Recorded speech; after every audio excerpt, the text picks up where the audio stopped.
Hello दोस्तों, आपका स्वागत है आपके YouTube channel CTET genius academy पर।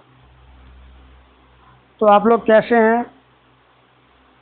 आशा करते हैं कि आप लोग अच्छे होंगे, स्वस्थ होंगे और मस्त होंगे और अपनी सीटेट की तैयारियों को अच्छे से जारी रखे हुए होंगे। तो आज हम फिर लेके आ गए हैं जो सीटेट 2018 के दिसंबर में पूछे गए सवाल हैं चाइल्ड डेवलपमेंट एंड पेडागोजी के बाल विकास और शिक्षा शास्त्र के 30 प्रश्नों के साथ। तो आप लोग ये वीडियो को देखना ना भूलें और हमारे वीडियो को शेयर, लाइक और कमेंट ज़रूर करें। और कमेंट ये करें कि आपने 30 सवालों में से कितने प्रश्नों का सही जवाब दिया है। तो ये क्लास बेहद ही खास है उन लोगों के लिए जो कि सीटेट सितंबर 2026 की तैयारी में लगे हुए। तो दोस्तों, प्रीवियस ईयर जो होता है, जो पीछे कई सालों से पूछे हुए सीटेट के जो सवाल हैं उनको हल करना ज़रूरी होता है, क्योंकि हल करने से क्या होगा, आपका जो भी प्रॉब्लम होगी वो आप अभी प्रीवियस लगा करके उस कमियों को अपने अंदर से दूर करना चाहेंगे। और समय का भी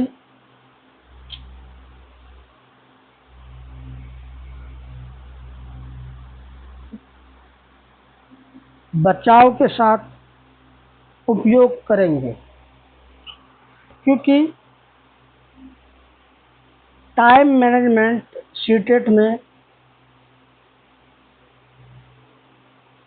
बहुत ही ज़रूरी है, क्योंकि 150 सवाल होते हैं और 150 मिनट होते हैं, यानी कि 2.5 घंटे में आपको 150 क्वेश्चन को सॉल्व करने होते हैं, यानी 1 मिनट का 1 सवाल होता है। आप अगर CDP, EVS, language paper 1, paper 2 और हिंदी, या आपने जो भी भाषा रखे होंगे उसको अगर कम समय में सॉल्व कर रहे हैं तो आपके लिए मैथ बनाने में के लिए बहुत ही समय मिलेगा, जिससे आप यकीनन 100% सीटेट में सफल होइएगा। तो सीटेट के जो रीढ़ की हड्डी होती है, सीटेट के लिए जो रीढ़ की हड्डी का काम करती है वो है प्रीवियस ईयर क्वेश्चन।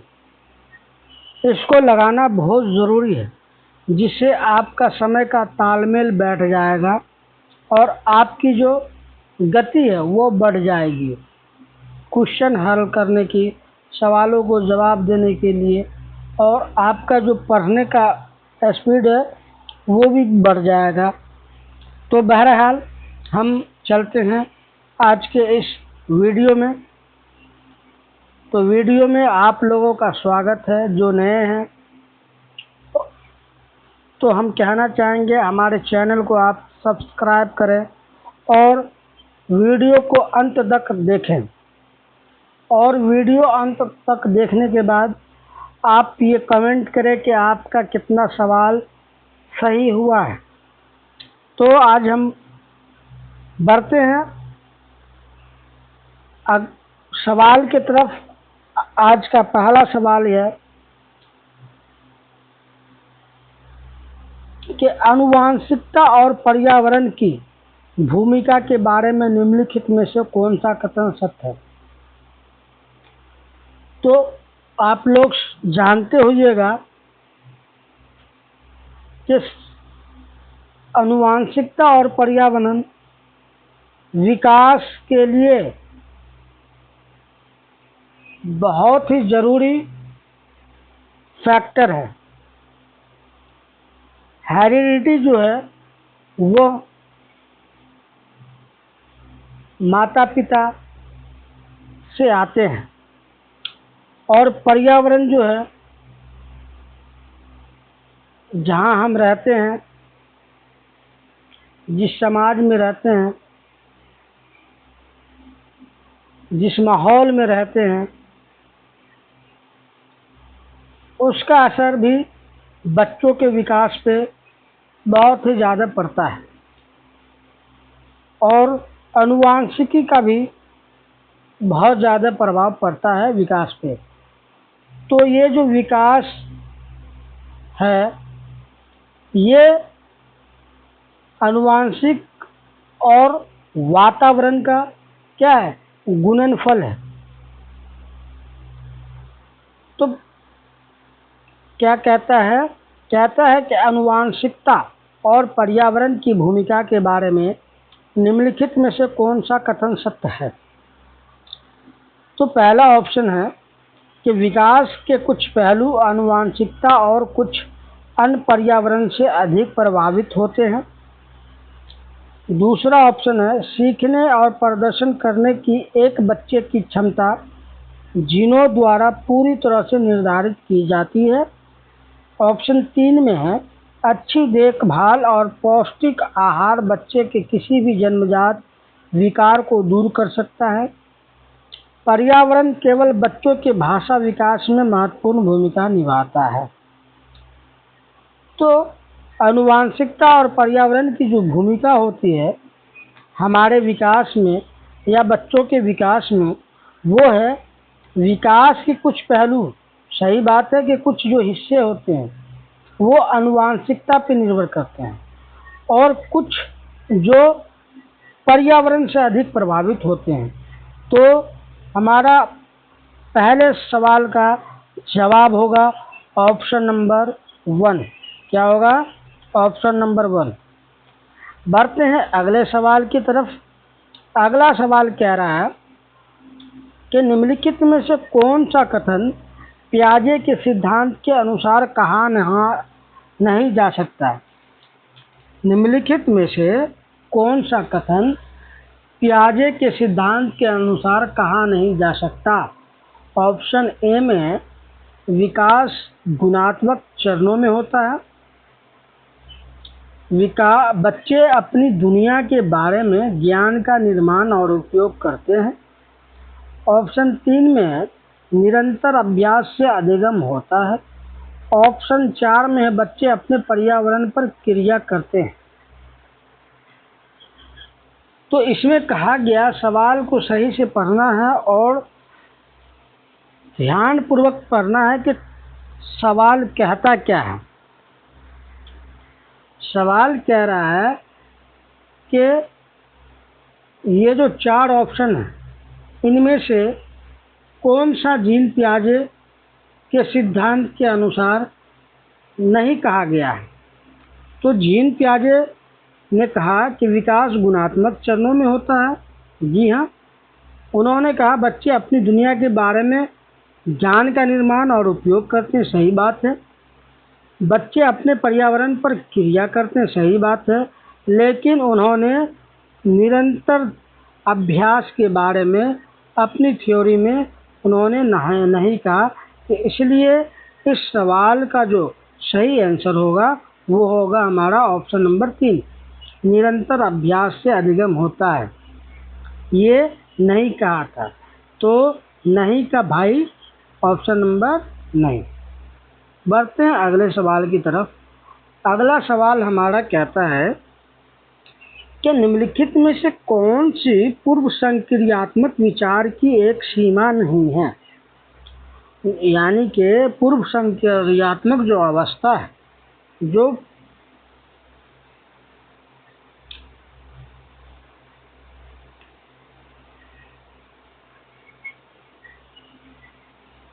पहला है ध्यान केंद्रित करने की प्रवृत्ति, दूसरा ऑप्शन है प्रतीकात्मक विचार का विकास, तीसरा है अहम्मन्यता, चौथा अनुत्कर्मणीयता।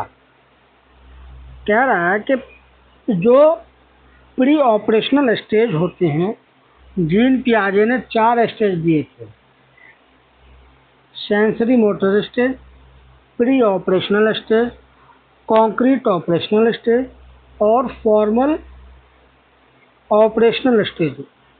उन्होंने कहा था कि प्री ऑपरेशनल स्टेज में बच्चा क्या होता है, ईगोसेंट्रिज्म होता है, बच्चा प्रतीकात्मक विचार का विकास रखता है या ध्यान केंद्रित करने की प्रवृत्ति या अहम मान्यता या अनुत्कर्मणीयता। तो पूर्व संक्रियात्मक जो अवस्था है, उसमें से जो विचार नहीं है वो है हमारा सिंबॉलिक थॉट का, क्योंकि प्री ऑपरेशनल स्टेज में बच्चों के अंदर सिंबॉलिक थॉट नहीं आ पाती है। तो नहीं का भाई नहीं, तो हमारा ऑप्शन नंबर 2 सही होगा। चलते हैं अगले सवाल की तरफ। अगला सवाल हमारा कहता है के अलावा निम्नलिखित चरणों से खेल युवा बच्चों के विकास में एक महत्वपूर्ण भूमिका निभाता है। क्या कहता है, के अलावा डैश के अलावा निम्नलिखित कारणों से खेल युवा बच्चों के विकास में एक महत्वपूर्ण भूमिका निभाता है। ऑप्शन 1 में है वे अपने शरीर पर निपुणता प्राप्त करते हैं। ऑप्शन 2 कहता है कि यह उनकी इंद्रियों को उत्तेजित करता है। ऑप्शन 3 कहता है यह समय बिताने का एक सुखद तरीका है। ऑप्शन 4 कहता है वे नए कौशल हासिल करते हैं और सीखते हैं कि उन्हें कब उपयोग किया जाए। तो निम्नलिखित डैश के अलावा निम्नलिखित कारणों से खेल युवा बच्चों के विकास में एक महत्वपूर्ण भूमिका निभाता है। तो इसका ऑप्शन होगा ऑप्शन नंबर 3 कि यह समय बिताने का एक सुखद तरीका के अलावा निम्नलिखित कारणों से खेल युवा बच्चों के विकास में एक महत्वपूर्ण भूमिका निभाता है। बढ़ते हैं अगले सवाल की तरफ। अगला सवाल कहता है हमारा, निम्नलिखित में से कौन सा प्रश्न बच्चों को गंभीर रूप से सोचने के लिए आमंत्रित करता है, यानी कि which one of the following questions invites children to think critically. गंभीर रूप से सोचने के लिए आमंत्रित करता है, कौन सा प्रश्न? तो हम आपको बता दें कि प्रश्न जो होते हैं वो 2 टाइप के होते हैं। एक होते हैं खुले अंत सिरे वाले प्रश्न, ओपन एंडेड, और एक होता है बंद अंत सिरे वाले प्रश्न, यानी कि ओपन एंडेड, और एक होता है क्लोज एंडेड। तो ओपन एंडेड का मतलब होता है कि आपने बच्चों को पूछ दिया कि अगर हमारा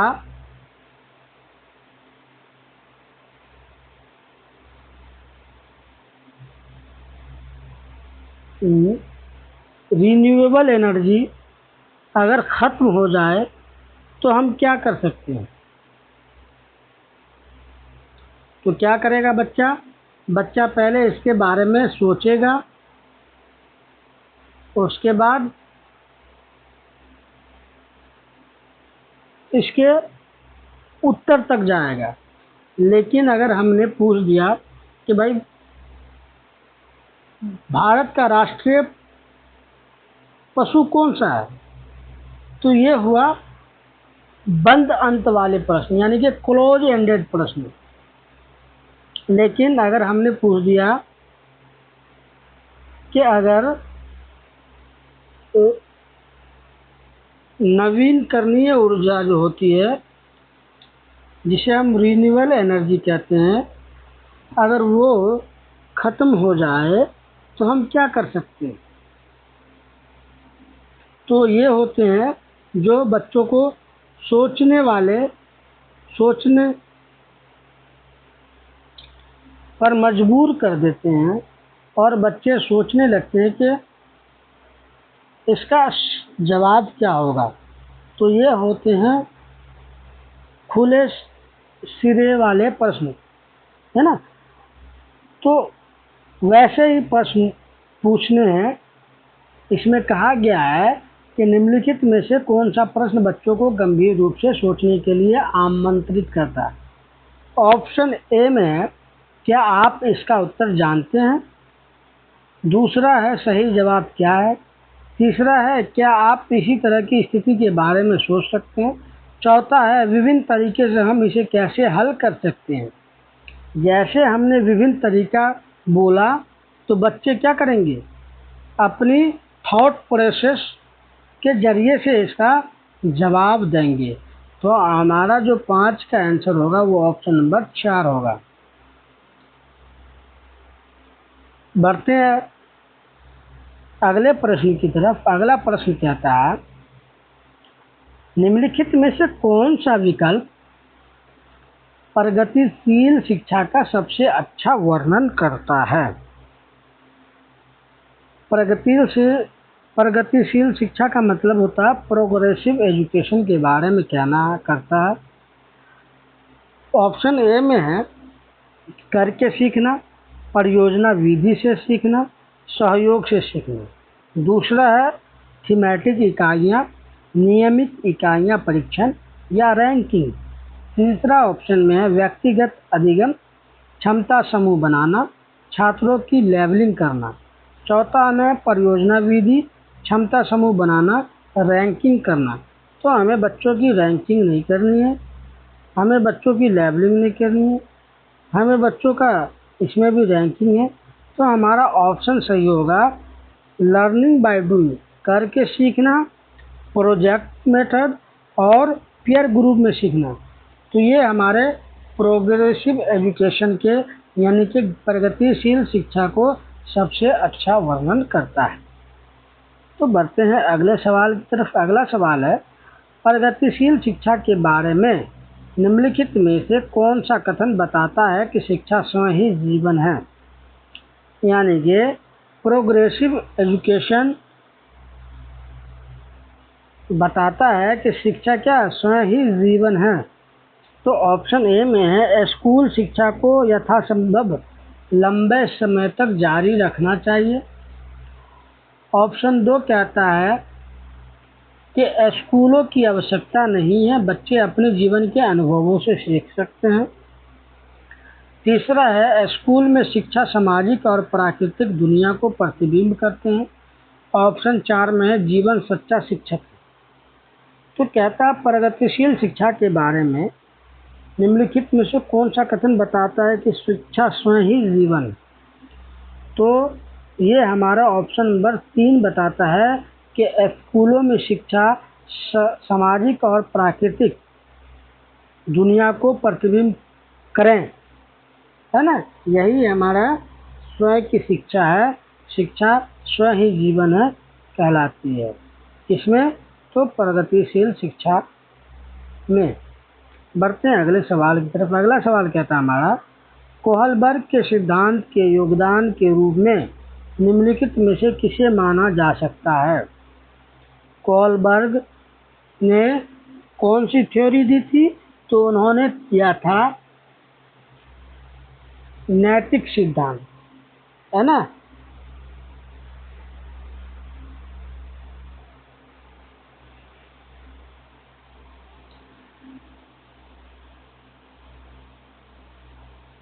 पहला ऑप्शन है, उनके सिद्धांत ने संज्ञानात्मक परिपक्वता और नैतिक परिपक्वता के बीच एक सहयोग का समर्थन किया। ऑप्शन 2 में है, इस सिद्धांत में विस्तृत परीक्षण प्रक्रियाएं हैं। ऑप्शन 3 में है कि यह नैतिक तर्क और कार्रवाई के बीच एक स्पष्ट संबंध स्थापित करता है। ऑप्शन 4 में है, उनका विश्वास है कि बच्चे नैतिक दार्शनिक हैं। तो कहलबर्ग के सिद्धांत के योगदान के रूप में निम्नलिखित में से किसे माना जा सकता है? तो वो है हमारा ऑप्शन नंबर 1। उनके सिद्धांत ने संज्ञानात्मक परिपक्वता और नैतिक परिपक्वता के बीच का एक सहयोग का समर्थन किया और उन्होंने जीन पियाजे के संज्ञानात्मक विकास से प्रभावित होकर के, है ना, ये नैतिक परिपक्वता यानी कि नैतिक सिद्धांत दिया था। बढ़ते हैं अगले सवाल की तरफ। अगला सवाल कहता है कि निकटवर्ती विकास का क्षेत्र संदर्भित करता है। ये हमारे जो जोन ऑफ प्रॉक्सिमल डेवलपमेंट होता है, यानी कि इसे हम समीपस्थ दूरी, है ना, समीपस्थ दूरी बोलते हैं विकास। पहला ऑप्शन है, उस चरण को जब अधिकतम विकास संभव है। उस विकासात्मक चरण को, ऑप्शन नंबर 2 में है, उस विकासात्मक चरण को जब बच्चा सीखने के लिए पूरी जिम्मेदारी लेता है। ऑप्शन 3 कहता है, एक संदर्भ को जिसमें बच्चे सहयोग के सही स्तर के साथ कोई कार्य लगभग स्वयं कर सकते हैं। चौथा में है, उस सीखने के बिंदु को जब सहयोग वापस लिया जा सकता है।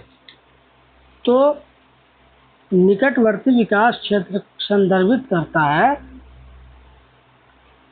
कि एक जिसमें बच्चे सहयोग के सही स्तर के साथ कई कार्य लगभग स्वयं कर सकते हैं। यही होता है ZPD, zone of proximal development. ये वाइगोस्की जी ने दिया था, समीपस्थ दूरी विकास, है ना।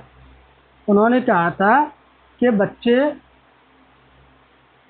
विकास के सहयोग से, यानी कि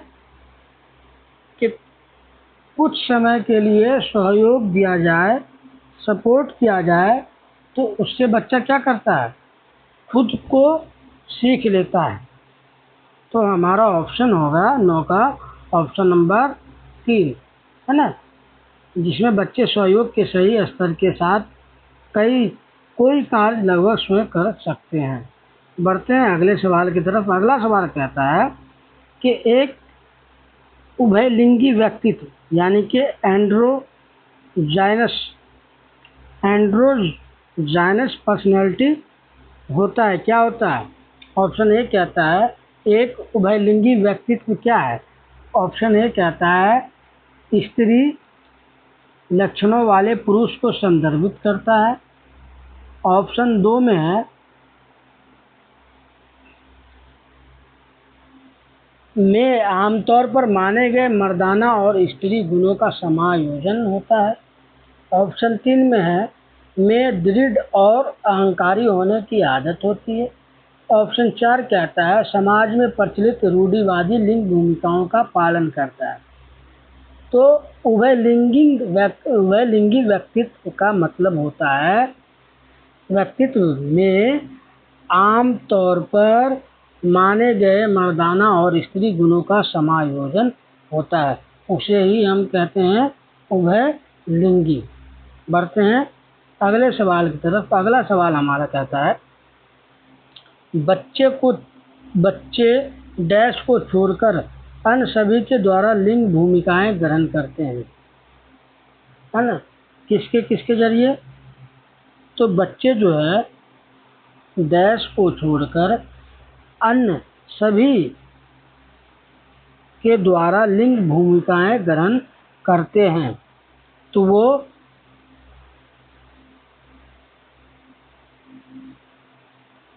ट्यूशन को छोड़कर, ये जो ट्यूशन है उसको छोड़ करके बच्चे बाकी सभी से लिंग भूमिकाएं ग्रहण करते हैं, मीडिया से, समाजीकरण से, संस्कृति से, है ना। हमारा ऑप्शन होगा ऑप्शन नंबर 4। फिर अब अगला सवाल कहता है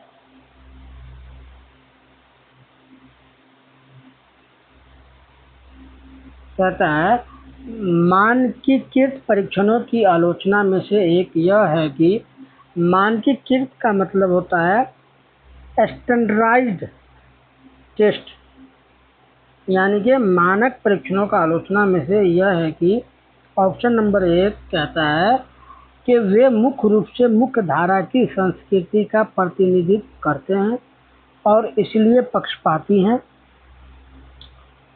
ऑप्शन 2 कहता है उनकी भाषा को समझना मुश्किल है। ऑप्शन 3 कहता है कि परीक्षण बड़ी आबादी पर लागू नहीं किए जा सकते। ऑप्शन 4 कहता है वे बच्चे की क्षमता की स्पष्ट तस्वीर नहीं देते। मानकीकृत परीक्षण एक निगेटिव वर्ड है और इनको ध्यानपूर्वक समझना है। जहाँ स्टैंडर्डाइज्ड टेस्ट का नाम लिया जाए तो वो क्या होता है, वे मुख्य रूप से मुख्य धारा की संस्कृति का प्रतिनिधित्व करते हैं, इसलिए ये क्या है, पक्षपाती होते हैं। वो है ना, एक ही मुख्य धारा के, एक ही कल्चर के, मेन स्ट्रीम के लोगों को है ना ले लेते हैं और पक्षपात करते हैं। बढ़ते हैं अगले सवाल की तरफ। अगला सवाल हमारा कहता है एकाधिक बुद्धिमानी का सिद्धांत कहता है, एकाधिक का मतलब होता है मल्टीपल इंटेलिजेंस। ये किसने दिया था, तो हार्वर्ड गार्डनर साहब थे जिन्होंने 8 तरह के बुद्धि का सिद्धांत दिया था। मल्टीपल इंटेलिजेंस यानी कि एक से अधिक बुद्धिमानी का सिद्धांत कहता है कि ऑप्शन ए में है बुद्धि तेजी से बढ़ाई जा सकती है, दूसरा है बुद्धि कई प्रकार की हो सकती है, तीसरा है पेपर पेंसिल परीक्षण सहायक नहीं है, चौथा है प्रभावी अध्यापन के द्वारा बुद्धि बढ़ाई जा सकती है।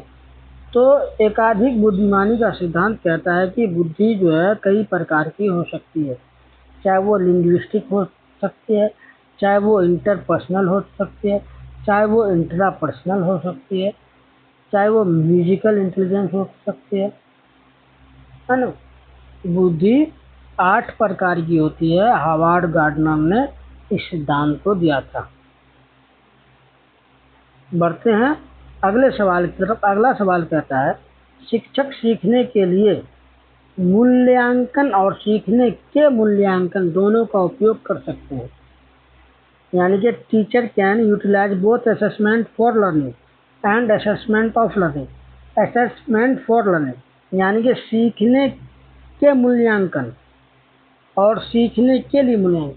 सीखने के लिए मूल्यांकन क्या होता है, टीचिंग लर्निंग के दौरान होता है, और सीखने के मूल्यांकन वो टीचिंग लर्निंग के बाद होता है। तो पहला ऑप्शन है बच्चों की प्रगति और उपलब्धि स्तर को जानने के लिए, दूसरा कहता है बच्चों की सीखने की ज़रूरत को जानने में और तद अनुसार शिक्षण रणनीति का चयन करने में, ऑप्शन 3 कहता है आवधिक अंतरालों पर बच्चे के प्रदर्शन का आकलन करने और उसके प्रदर्शन को प्रमाणित करने में, बच्चे की प्रगति की निगरानी करने और उनके सीखने के अंतराल को भरने के लिए उचित लक्ष्य निर्धारित करने में। जी नहीं, न ये होगा, न ये होगा, न ये होगा। क्यों? क्योंकि ये सीखने और सिखाने के दौरान किया गया मूल्यांकन होता है। तो बच्चों की प्रगति और उपलब्धि स्तर को जानने में क्या जाता है कि बच्चों ने कितना सीखा, बच्चों को सीखने में क्या कठिनाई है, वो teaching learning during teaching learning होता है, असेसमेंट ऑफ लर्निंग और असेसमेंट फॉर लर्निंग। बढ़ते हैं अगले सवाल की तरफ। अगला सवाल कहता है हमारा ये आज का आखिरी सवाल है, ये कहता है कि निम्नलिखित में से कौन सा सतत और व्यापक मूल्यांकन से संबंधित नहीं है, यानी कि कंटिन्यूअस एंड कम्प्रिहेंसिव एवैल्यूएशन का हिस्सा नहीं है। ऑप्शन ए में है, इसे भारत की शिक्षा के अधिकार अधिनियम द्वारा अनिवार्य किया गया।